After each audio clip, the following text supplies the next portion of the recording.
il mio pasto preferito, secondo voi cosa può essere? Che cosa mangia un Nak Muay? Anzi, cancella. Che cosa mangia Mattias quando è a dieta?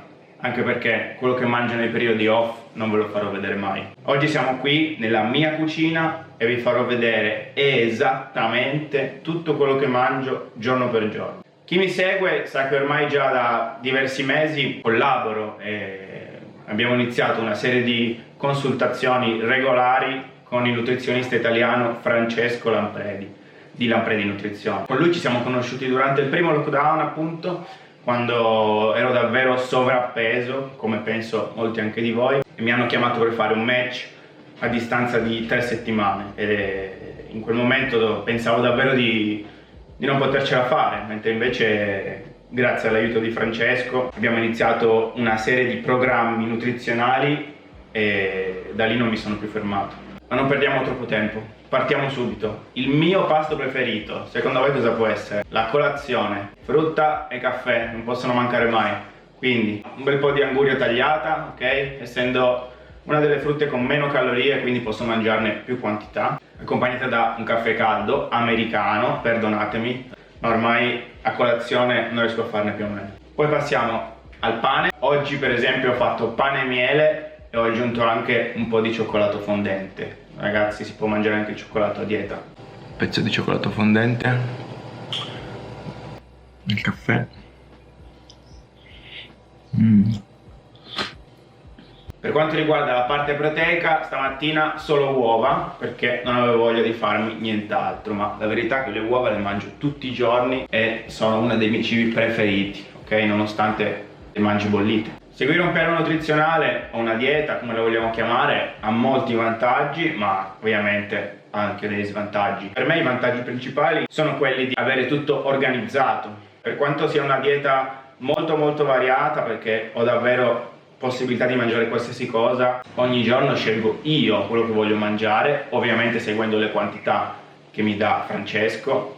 Riuscire a mantenersi nel peso anche magari in periodi dove non hai match in vista a breve, ma hai bisogno di tenerti in forma perché magari ti chiamano da un momento all'altro. Ovviamente il vantaggio principale è quello di riuscire a tagliare il peso in modo davvero facilissimo. Non mi ricredo io di come abbia fatto con 100 match e altrettanti tagli del peso a farlo tutti questi anni senza un aiuto professionale. Gli svantaggi: tanto per fare la dieta ci va tempo, ragazzi, perché bisogna mangiare prende tempo, devi prepararti da mangiare, a meno che tu non abbia uno chef privato. Magari alle volte non hai fame e quindi devi per forza mangiarti quello che c'è nel programma, perché sennò poi magari quando ti alleni non ti trovi le energie. Alle volte hai troppa fame e quindi quello che c'è nel programma non ti basta, ma devi anche sopportare quello, soprattutto nei periodi in cui cerchi di abbassare il peso. Ragazzi, è ora di mangiare di nuovo, è arrivata l'ora di pranzo. Ieri ho preparato la salsa di pomodoro fatta in casa, quindi oggi mangiamo pasta asciutta con la salsa di pomodoro fresca.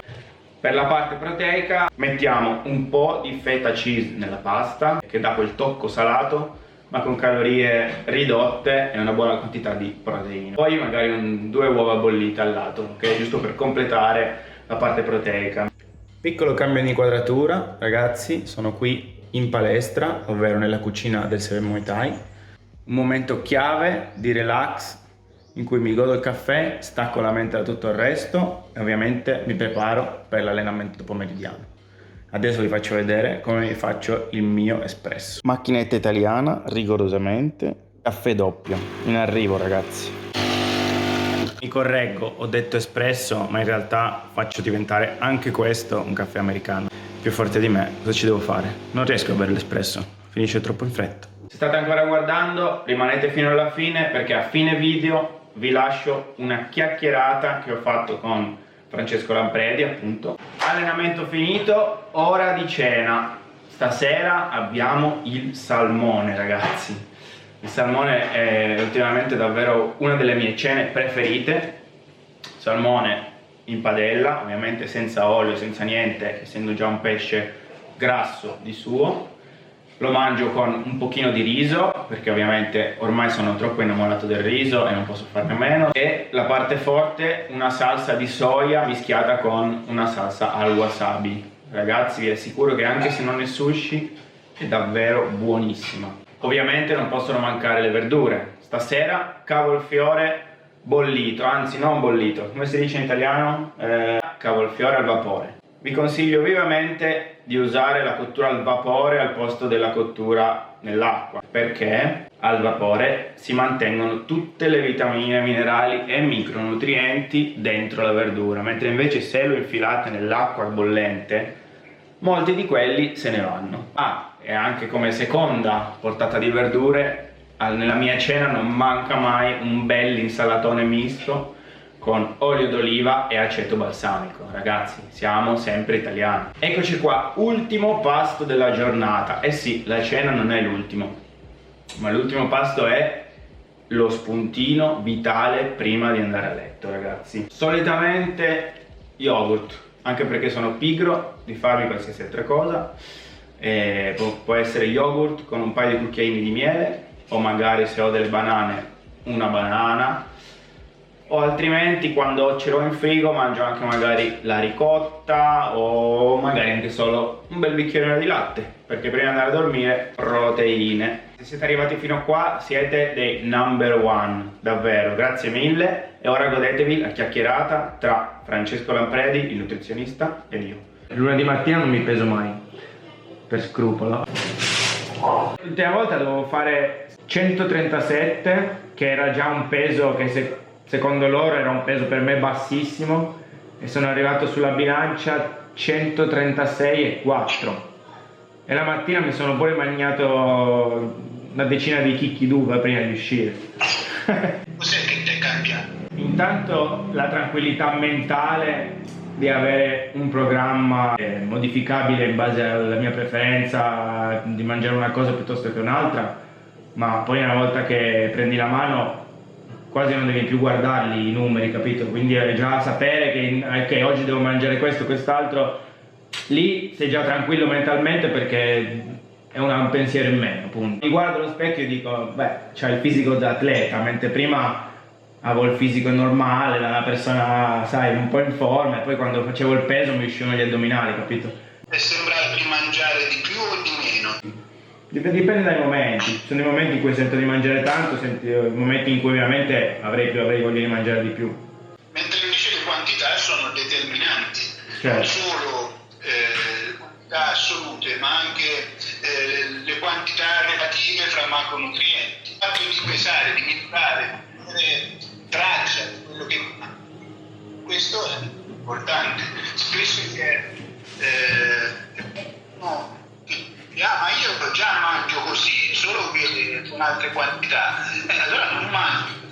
Esatto. Perché A me è successo così, per esempio, piatto di riso in più, piatto di riso in meno, piatto di pasta in più, piatto di pasta in meno, a discapito magari delle proteine, cambia tanto. perché tanto pochi carboidrati comunque. A colazione, pranzo e cena carboidrati ne mangio, poi. Probabilmente, forse un po' meno a cena rispetto a quello che ero abituato io, perché io ero abituato a mangiare come un maiale pure a cena, però se metti insieme quelli della colazione, del pranzo e della cena, carbo ne mangi. Quindi, e poi anche negli spuntini, quando sei già nel peso giusto, c'è anche il carboidrato nello spuntino, e quindi lì vai di lusso. Diciamo che più o meno non te lo sai spiegare come mai funziona questa dieta. Non si capisce tanto bene.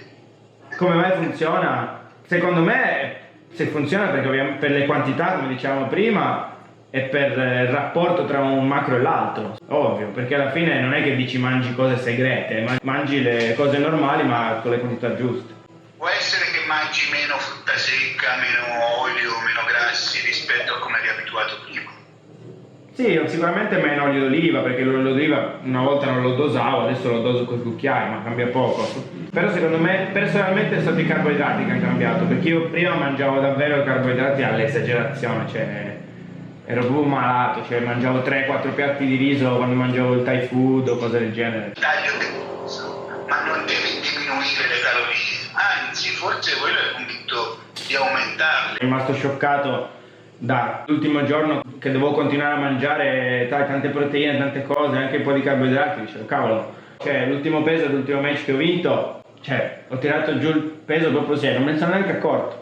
L'ultimo chilo e mezzo sono entrato nella vasca, l'ho tirato fuori in 15 minuti, sono uscito, pam, ero già nel peso la sera prima e non ero né stanco né niente. Infatti io dicevo a mio padre, strano, sarà sbagliata la bilancia, invece il giorno dopo ero sottopeso ed ero perfetto. Questo l'Italia, nel senso in genere chi fa uno sport come il tuo è abituato, lo sa fare abbastanza, però la parte più faticosa, non so se correggimi se sbaglio, potrebbe essere recuperare. Ci va disciplina anche nel dopo peso, a bere i litri giusti, a alzarsi ogni 8 ore dal letto per mangiare, per bere tutto e mangiare le cose giuste ovviamente. Mentalmente non è facile perché dopo il peso ti vuoi mangiare la brioche magari, sai, vuoi farti, soprattutto chi fa il peso la sera prima, vuole andare in pizzeria, una cosa così. A me è successo quando ero più piccolo, facevo il peso la sera prima, prima del match, dopo il peso mi spaccavo di tutto, capito? Quando hai il peso la mattina è un po' meno probabile perché comunque hai poche ore, però comunque la voglia di mangiare c'è sempre, la voglia di mangiare c'è sempre. Quando ero piccolo mi scrivevo le cose, prima del match mi scrivevo le cose che dovevo mangiare e dopo il match le mangiavo anche a costo che, sai, che non avevo voglia, le mangiavo lo stesso. Grazie, thank you. Kop kun krap. Grazie a te. Kop kun krap. Ha detto lui. Mi diverte molto fare i video, è un mio hobby, quindi se vi è piaciuto like, iscrivetevi, grazie mille, sawadee krap.